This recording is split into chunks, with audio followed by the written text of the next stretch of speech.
మీకు మోషన్‌తో పాటు ఏమైనా బ్లడ్ పడుతుందా? దాన్నేమైనా మీరు నిర్లక్ష్యం చేస్తున్నారా?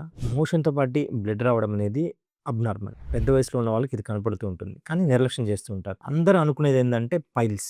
దీనివల్ల బ్లీడింగ్ అవుతోంది అని అనుకుంటూ ఉంటారు. ఇట్లా బ్లీడింగ్ కావడం అత్యంత ప్రమాదకరమైన పెద్ద పేగు క్యాన్సర్ వల్ల అయ్యుండొచ్చు. యూజువల్‌గా ఇలాంటి మోషన్‌తో పాటు బ్లడ్ రావడం అనేది 2 రకాలుగా ఉంటుంది. Painful, painless. పెయిన్‌ఫుల్ బ్లీడింగ్ అనేది ఫిషర్ అంటే ఒక చిన్న చీలిక ఏర్పడడం వల్ల వచ్చే దానివల్ల. ఒకసారి థ్రాంబోజ్డ్ పైల్స్ అంటాం దానివల్ల. లోకల్‌గా ఏదైనా ఇన్ఫెక్షన్ వల్ల కూడా టెంపరరీగా అలాంటి బ్లీడింగ్ రావచ్చు. కానీ పెయిన్‌లెస్ బ్లీడింగ్ ఇంకా మోషన్‌తో పాటి రెగ్యులర్‌గా బ్లీడింగ్ అవుతూ ఉండడం, మోషన్ పాస్ చేసేటప్పుడు ఇబ్బంది పడుతూ ఉండడం, క్రాంపీ అబ్డామినల్ పెయిన్ రావడం, క్రమేపీ బరువు కోల్పోతూ ఉండడం.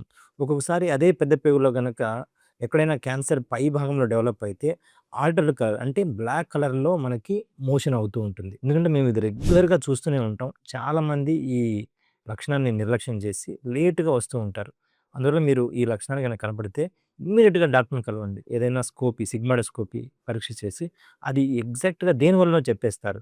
క్యాన్సర్ కాకపోతే చాలా మంచిది. క్యాన్సర్ గనక అయితే ఎర్లీ స్టేజ్‌లో గుర్తిస్తే మనం 100% క్యూర్ చేసుకోవచ్చు. లేట్‌గా వెళ్తే మాత్రం మీ ప్రాణానికి మీరు ముప్పు తెప్పించుకున్నట్లే.